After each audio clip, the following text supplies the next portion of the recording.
What's up, everybody? It's your favorite arts and crafts favorite nerd, and today we are looking at some G.I. Joe classified Cobra Commander upgrades. Now, I have a lot of credits to give out here. The design is by Art by Brave, and I'll try to have all of their socials in the description. I may even put it right here as to where you can find them. It was produced and manufactured by 3D Printing Forge, and we'll show some painted ones in a bit that were painted by Shelf Gravy. I know all of these people. They're all good people. So feel free to hit them up and let them know that Scully sent you, or follow their socials and perhaps look for something exciting in the future. That being said, we are going to take a look at these briefly. Something light once again for a Sunday. I'll tell you what I think, and then I'll tell you about the prices and so forth. All right, so with that, let's get started. So I believe these are all resin printed because they're very smooth, and I know that he's been working with resin a bit recently. So we have the face and we have the Cobra symbol up top. I am going to show you these painted here kind of in more detail, but I figured we'll take a look at what you get out of the box so you know what to expect. You can order them both painted and unpainted. This is the one with the Cobra symbol sort of more across the entire mask as an option, you know, and then we have a pistol, which is a huge upgrade. I won't even let him carry any. Most of my G.I. Joes, I won't let them carry their Space Age Nerf guns. And then his Cobra Cane, and not to be confused with Cobra Kai.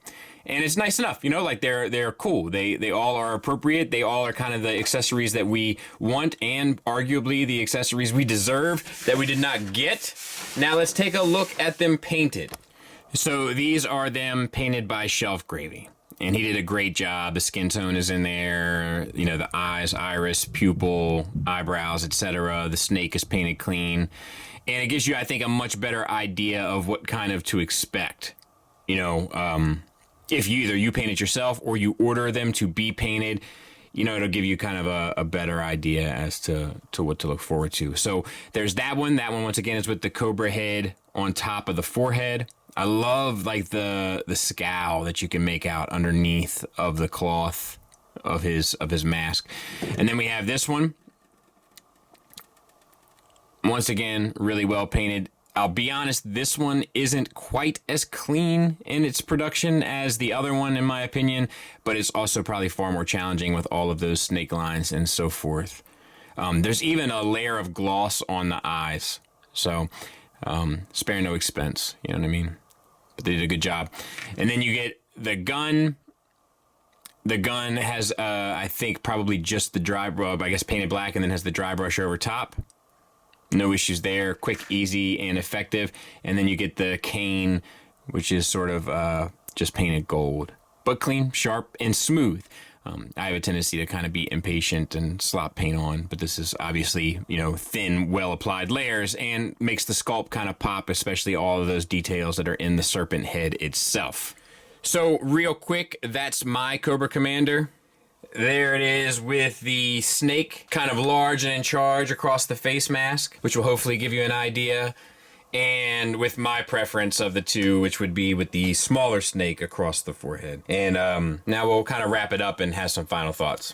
Final thoughts wise, let's talk about the negatives first. And that is, I do feel like they could attach to the ball peg a bit easier. I'm not sure what sort of issues they ran into with that, but it is, at least on the set that I'm looking at, not the easiest transition between heads. And some of the sculpt work, perhaps on the Cobra across the face mask one, could be a little sharper, but once again, I totally understand the challenges associated with that. But let's talk about the positives, because there's a lot more of those. It's what should have been there in the first place, right? Like, it's fans interjecting themselves into the conversation to provide what should have been there to begin with. The sculpt work for the most part is fantastic across the board. The prints are super clean. I've gotten a lot of 3D stuff for dioramas and this and that, weapons, accessories, whatever the case may be, throughout my collecting and displaying adventures, and this is probably some of, if not the cleanest work I've ever seen. Probably in part, if not in full, due to the resin printer. Plus, a patient efficient print in a well-sculpted item. Same goes for the cane, and then the gun is kind of like a no-brainer. They probably could have had a more creative gun design if they wanted to. Hint, hint, but be that as it may, I get why they didn't, and this looks good. The paint job on these is also fantastic, but the gentleman that painted this, and perhaps lady, they work together as a couple, do tremendous work in general, so it doesn't surprise me in the least. They are $50 for 2 heads, 1 cane, and 1 gun unpainted, or $100 for them painted. And all of the contact information has been given to you, at least in the description, and possibly in the video as well. So thanks to those folks for letting me take a look at it, and thank you for listening. Thanks for watching. Till next time, take care.